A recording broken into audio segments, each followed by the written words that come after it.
In a previous video, I discussed games that got stuck in what's referred to as development hell, which is when work on a game, or really anything for that matter, ends up facing a lot of trouble, causing it to fall way behind schedule, sometimes for years at a time, with most projects that get stuck in these extended periods of turmoil often coming out really bad. The key word there being most, as for every dozen or so projects that come out overcooked and burnt to a crisp, there's been plenty of others which not only survived the trek, but came out the other side unscathed and to critical acclaim. So how about we take a look at just a handful of these titles that took the plunge to the deepest depths of fire and brimstone, only to come out smelling of roses alongside a chorus of angels. These are the games that survived development hell.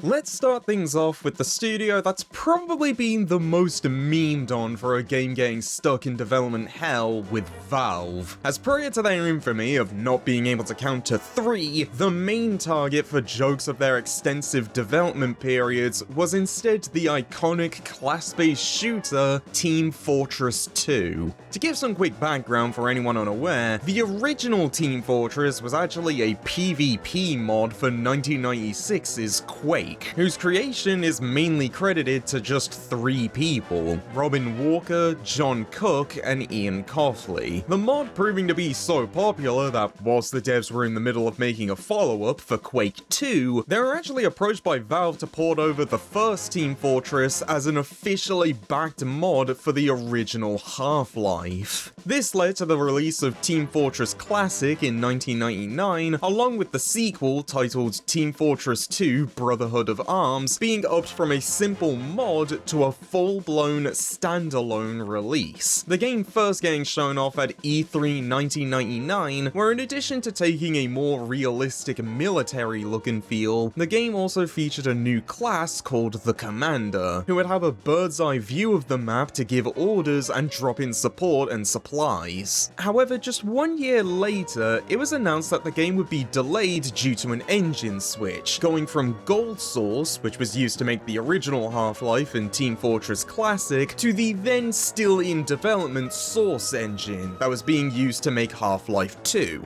And then there was just nothing for the next 6 years, the game entering a state referred to as vaporware, where news on a title completely dries up, but it's also never officially cancelled either. The only real update on TF2 coming from Valve's marketing director Doug Lombardi, who simply confirmed it was still in development shortly before the release of Half-Life 2 in 2004, followed by a similar statement made in 2006 around the release of Half-Life 2 Episode 1. The reasoning behind the constant pushbacks seemed to be due to a mix of a lot of the development team being taken off of the project to help with Half-Life 2, along with the game going through multiple different revisions before they settled on a final design, with at least one of these early concepts coming to light around 2003 after Half-Life 2's source code got leaked online. This iteration, subtitled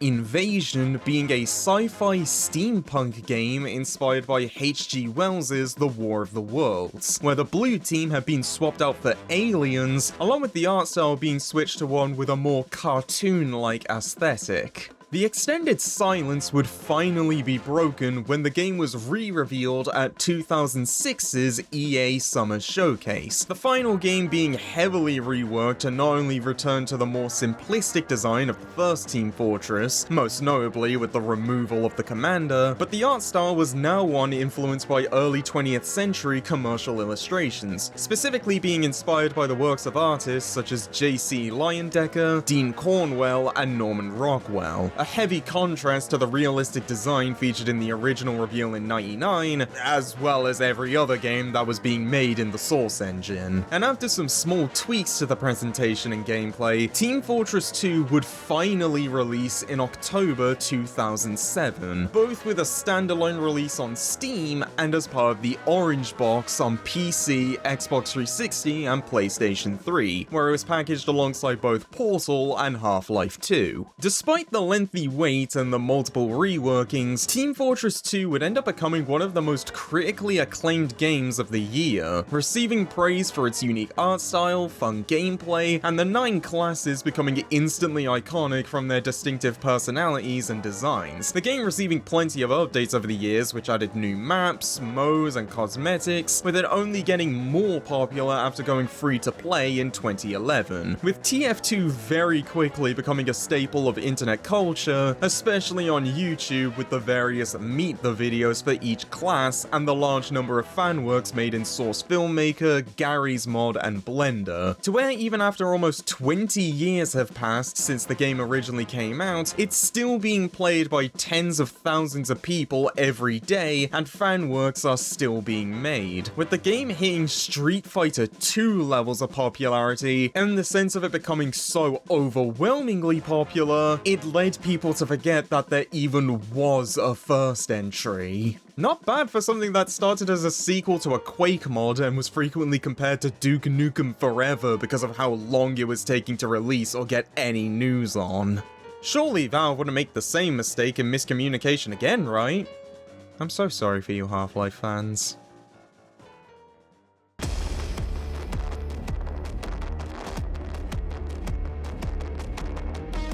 Let's now move on to the story of a soft reboot that up until the 11th hour, people had no idea on whether or not it would be the game to save or kill its respective franchise, with Doom 2016. Now, whilst the idea of a fourth mainline Doom game had been floating around ever since id Software released 2004's Doom 3, development on it wouldn't start proper until 2007, after years of unsuccessfully trying to license out the IP to another studio, in a similar manner to what they had done a couple times with the Wolfenstein series. The reason behind this plan being due to a lack of internal manpower, as the studio only had 19 employees at the time, and most of them were already busy creating what would eventually become 2011's Rage. News on the existence of what was at the time Doom 4 would eventually spread as a result of job listings on the company's website in 2008, and the following year they would finally get the staff needed to comfortably work on both projects when they were bought out by ZeniMax Media, the parent company of Bethesda, who in turn were given the job of publisher for all future id Software titles. With the necessary team now in place, Doom 4 could go full steam ahead, the planned vision for the game being that it would serve as a sort of alternate take on the story of Doom 2, where the demons have successfully managed to invade Earth, with the gameplay shifting to an overall more cinematic experience with a high emphasis on cover-based shooting, along with features such as auto-generating health. Which sounds very questionable due to the simple fact that what I'm describing doesn't really sound like a Doom game, and more so a Call of Duty clone, something that even the people at id Software and Bethesda picked up on, leading to the team not only deriding the project, often referring to it as Call of Doom, but ultimately deciding to restart development in 2011, after feeling that what they were making was straying too far from what people wanted and expected out of Doom. It's also at this point that the general public would start to become aware of the project after the game's development cycle started getting reported on by various news sites, and the image they were painting was not the most flattering,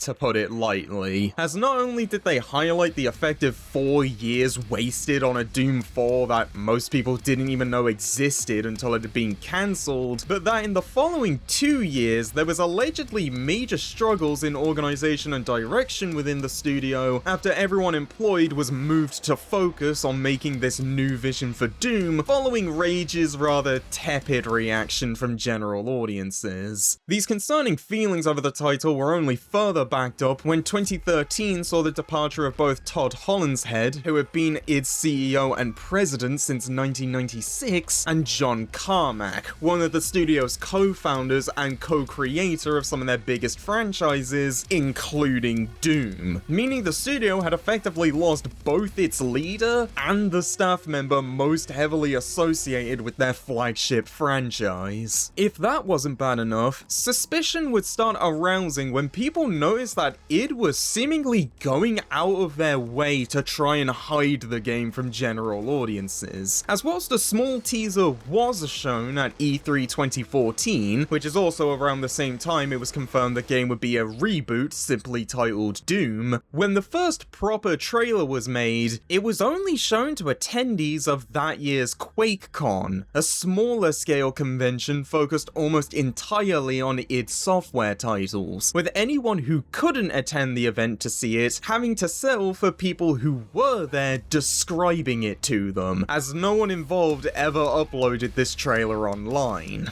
Due to how much skepticism had brewed up by this point, even after Bethesda finally gave a proper showcase for the title at E3 2015, people were still concerned over what the final game would be like, worries that were only heightened when during the final stretch to the game's 2016 release date, a beta for the game's multiplayer mode was released, which went over very poorly, not only due to the fact that Doom wasn't really a franchise known for its multiplayer, but also because said beta ended up leaving the general impression that the development team had simply switched from making a Call of Duty clone to a Halo clone, with the seeming final nail in the coffin being the decision to not send out early review copies to outlets, a tactic typically used when a studio is actively trying to slow down news that what they're about to release is going to be a steaming pile of crap. Which only made things all the more surprising when it finally came out on PC, PS4, and Xbox One, and it wasn't just good, it was widely viewed as being one of the best games of the year, garnering critical acclaim for its fast and frantic action, top-notch sound design, brutal executions, and the incredible soundtrack composed by Mick Gordon, all whilst perfectly maintaining the core design and philosophy that made Doom a household name, resulting in it not only selling millions of copies, along with getting a port for the Nintendo Switch the following year, but also getting both a sequel with 2020's Doom Eternal and a prequel in 2025's Doom the Dark Ages, the series arguably being more popular than it ever has been. An overall pretty remarkable result for a game that during its entire lifespan always seemed like it was doomed to fail.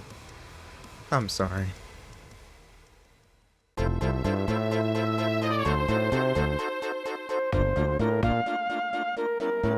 To end things off today, let's have a look at a game that you could argue some people are still waiting on 2 decades after it was released, with the grand finale to the Mother, or Earthbound trilogy, Mother 3. Our story starts in 1994, where following the strong sales of Mother 2 in Japan, in spite of its very weak performance in America under the name Earthbound, a third game was greenlit for the Super Nintendo, with publishing duties being held by Shigeru Miyamoto and Satoru Iwata, who had fulfilled the same role on the first and second game respectively, with series creator Shigesato Itoi moving to a designer role, as opposed to the previous games where he served as director. Despite development on this version of the game starting almost immediately, even skipping over the prototyping phase to go straight into regular development, not too long after, the team would end up shifting from the Super Nintendo to the then upcoming Nintendo 64, due to them feeling that the system's 3D capabilities would allow them to better express their creative vision without limitations, after being inspired by Super Mario 64, with Itoi believing they could get development done in time for the console's launch in 1996. Unfortunately, it seems like the team overestimated the N64's limitless potential, as their early specifications needed for the game to work were greater than the memory limit and capabilities of the system, forcing them to both scale back the originally planned scope for the title, along with once again shifting which platform the game would release on, this time to the Nintendo 64 DD, an add-on for the system which allowed you to play games via magnetic discs as well as connect to the internet, the plan now being to get the game out for the DD's planned launch in 1998, though due to the hardware's own troubled development, this date was eventually pushed back to late 1999. The game would get its first showcase at 1999's Space World, an annual trade show Nintendo used to hold that lasted from 1989 to 2001, where it garnered mostly positive attention from attendees, with it being expected it would later release in America under the name Earthbound 64 via a 256 megabit cartridge, the same N64 cart used for games like Ocarina of Time.